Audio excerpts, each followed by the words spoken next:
It almost seems like magic. This is the best way to cut glass bottles with rubber bands, and for this simple trick, all you need is a glass bottle and some rubber bands, which are very cheap at the stationery store. Start by positioning the rubber band in the same way I'm doing. Once you've done that, take the second rubber band and repeat the process. This trick is simply amazing, and after I tried it, I never threw away glass bottles again. Notice that the rubber bands are very close. This is essential for our tip.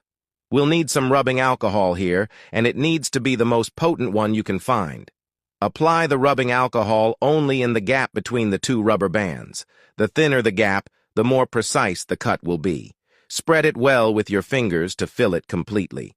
Finally, with the help of a lighter, ignite it just once. You won't see the flame because it's transparent, but when you can see it, hold on to both ends of the bottle. The flame is the signal that you're close to cutting the bottle. And when you hear it, you'll have your homemade glass, a very easy tip that everyone can do effortlessly and without any risk. Now just use sandpaper to remove any imperfections, and you'll have your glass ready to use.